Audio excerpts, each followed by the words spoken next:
I am primarily a woman, wife, and mother, and very much pride myself on this. I am a woman who is passionate, a wife who is dedicated, and a mother of 5 of the most incredible children who inspire me every day.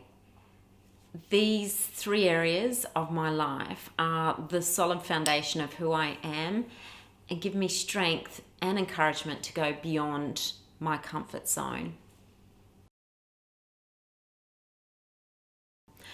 Mrs. Globe is one of the most recognised names in international pageant in the pageant industry. Mrs. Globe produce creative and quality events that offer both the enjoyment of competition and personal growth for all participants.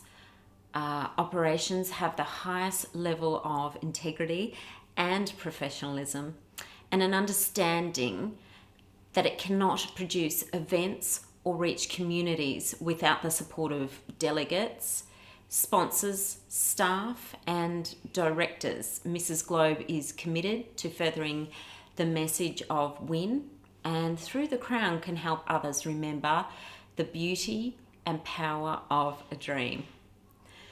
Mrs. Globe is the largest international pageant for misses in the world. Mrs. Globe is both a celebration of beauty and culture, as well as the largest charitable event for the Win Foundation, a not-for-profit organisation or outreach that specialises in abuse and self-esteem recovery. Recognised by world figures and media, we are a celebration of family, culture and beauty. Initially, it was one of my children that suggested I enter the competition. With his encouragement, I learnt more about Mrs. Australia Globe and the charity it supports, which is Women in Need. And I thought it was a perfect alignment with some of my passions in life, and that is to help others and encourage women to be proud of who they are.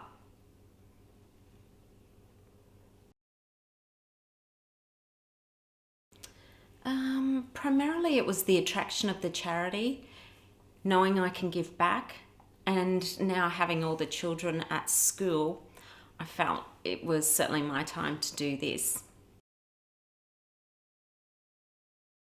Not quite. However, I made a very conscious choice from the beginning of the journey to ensure I stayed true to myself, not to compare or feel intimidated by others, enjoy and embrace every person I meet, and take every opportunity that would come my way.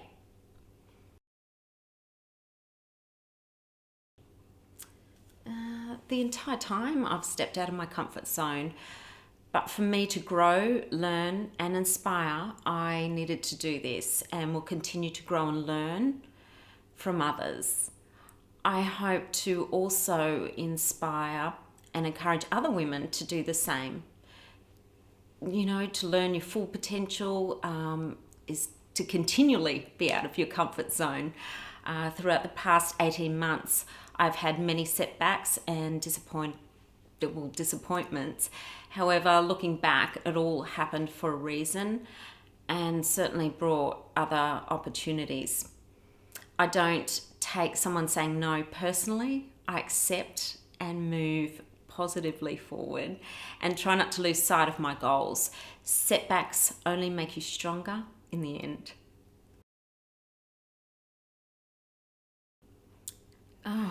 In so many ways, I'm so much more confident in all that I do. I'm willing to be myself and not that of others. I have built incredible business relationships, aligned myself with very generous sponsors and supporters, and certainly have shown my children a side to me they've never witnessed before, and I'm very proud of this.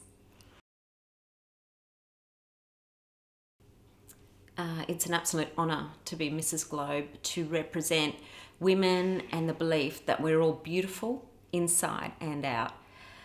The role means a lot to me, and I always ensure I can be the best representation I can. Whilst it is lovely to have a crown and sash, it means nothing unless I can be actively out there networking and raising awareness of what Mrs. Globe stands for, the charity WIN Foundation, and the importance of staying true to yourself and defining who you are through your passions in life. It is an expectation to grow and raise awareness for the fabulous work of the WIN Foundation. However, I would not be doing this because I have to. I do it because I want to. Yeah. The WIN Foundation is committed to the emotional health, personal self-esteem, empowerment, and promoting a healthy body image for all women.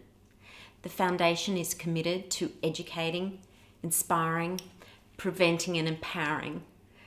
WIN accomplished this by providing the highest recovery programs, conferences, training programs, and fundraisers. WIN has a vision to help bring back the passion in one's life.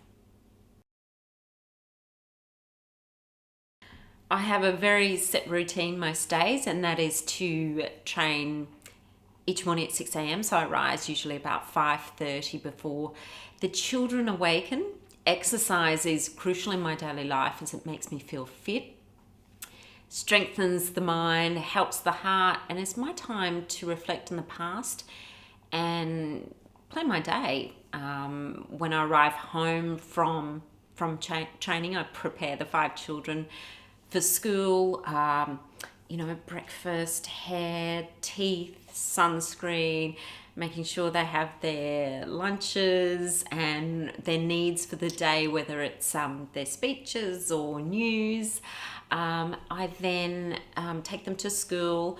I attend my scheduled meetings for the day, or maybe I've got a photo shoot, so I go and do that. And by 2 o'clock, I'm thinking about going and collecting the children again from school. We get home, we have afternoon tea, homework.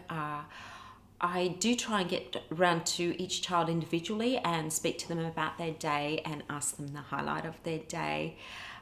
Dinner, bath, bedtime for them. When they are settled, I will sit at the computer and respond to emails, update social media, and then my husband will generally arrive home and we'll also catch up for the day and discuss what's happening with the children for the week and what both our schedules are, so that we can try and sneak in some quality time together.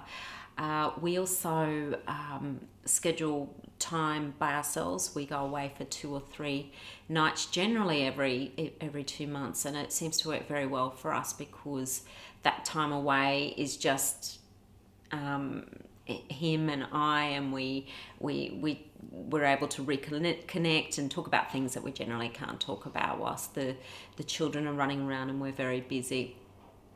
So that always works really, really well.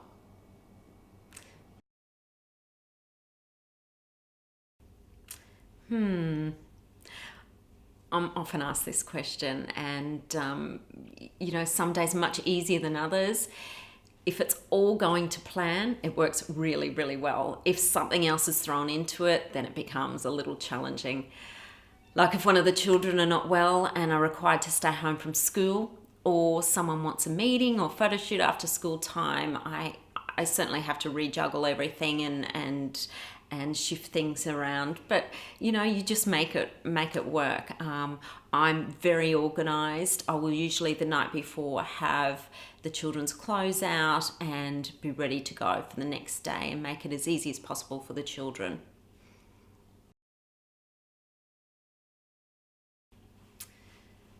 My biggest motivation would have to be goal setting, and I set myself goals all the time, whether they're big or small. I love a challenge, whether it is in business or with my husband Andrew. Andrew and I can get very competitive with each other, so that sort of drives us both, I'd say. Yeah. Yes, snakes. I'm terrified. And being in Australia, there's a few. I also do not enjoy flying, no matter what remedies I take, nothing helps. My last flight was to Melbourne and my husband's hand was almost bruised from the pressure of me holding it so tight. Taking off and landing, oh my, I'm always glad to have touchdown.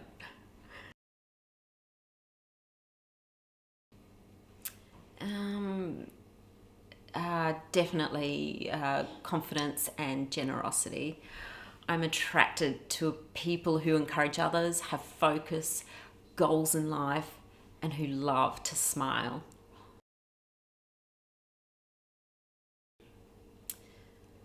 Uh, I would have to start with my mum, who is the most incredible woman in the world. She's taught me to always be respectful of other people's opinions, to be generous, and to proudly love who I am. My brother Ben, he gives me constructive criticism, which I love. I call upon him on a regular basis. My husband Andrew, he always tells me that I'm beautiful, that I'm a wonderful wife and mother, and no matter what I want to do in life, he will always support and encourage me, and he writes the most inspiring, heartfelt notes, which mean more than he realizes. It makes me feel incredibly special and fortunate to have him by my side. And of course, my 5 beyond amazing children. I cannot tell you the impact they have on my life, the absolute joy and love they bring me.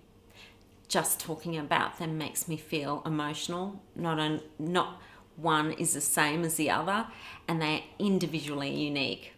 All of these people I have mentioned have a huge hand in the woman I am today. They are my everything. Some other inspirations of mine are Gingerly Watkins, Australia's Queen of Etiquette, and my mentor now for over the past year and a half. She has taught me proper manners, catwalk, photo shoots, styling, and generally been a support through my journey to Mrs. Australia Globe and now to Mrs. Globe. I often follow what is going on in the world of finance, and in particular the past few years with the financial crisis and the reasons why. I enjoy the share market and will follow what is going on there. I also love all the girly things like having facials, having my hair done, buying lovely clothes. It is a focus to be happy on the inside, but it also helps the confidence to look your best on the outside as well.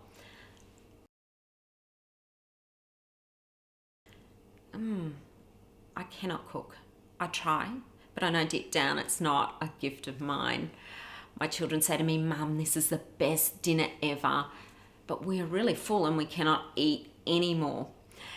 Having said this, I'm really good at making jam on toast because I spread it right to the edges, so they think that's pretty special. So I don't often have dinner parties. That would be an absolute disaster. We either meet friends out or I have to call on some help.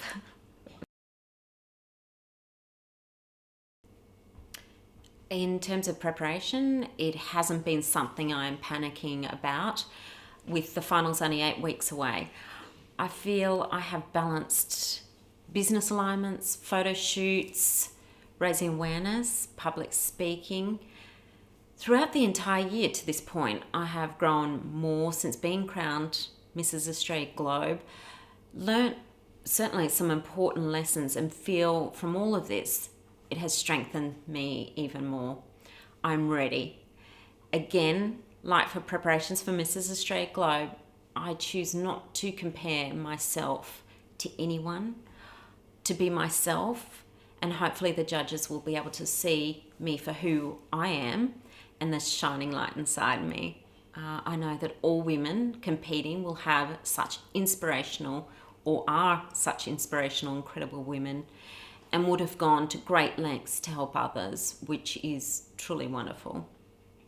I do have quite a few events to attend at the finals, and I'm so excited to meet very beautiful ladies from every country and learn more about their cultures. My gown is being designed by Liard Couture.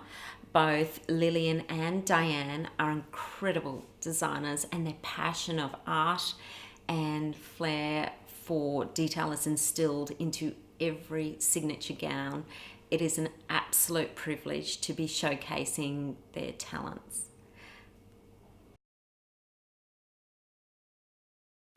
A lot. It would be a huge responsibility, and it will be a whole new level. I mean, this is a world crowned. I feel, however, I have done a remarkable job in Australia and raised the profile dramatically of Mrs. Globe, Mrs. Australia Globe, and the Win Foundation.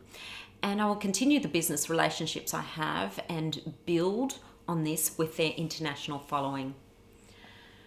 I'm certainly not afraid to put myself out there to meet with people of all walks of life, share my passion, and hope to take a lot of people along with me. Building solid relationships and contacts is important, but just as important is sustaining the current relationships built. In the year 2013, it would very much be a focus to make available the Win Foundation's Right Living program to as many women as we can. I would like to have more international businesses supporting the great work of the foundation. The Right Living program is available in 8 countries at present. It certainly would be a joy to see women from a whole heap of other countries benefiting from the program via internet. I would love to also do some mentoring, whether it is for new delegates or women going through the right program that are taking up scholarships. It would also be very important to work closely with those involved with Mrs. Globe so that together we can continue building support. I know there would be a lot of my supporters watching and most have been there from the beginning. I want to say thank you from the bottom of my heart. This is not just about Karen G, it's about the people out there who have allowed and supported me to be where I am today. I solely cannot make a difference. Together we can. I love you all very much.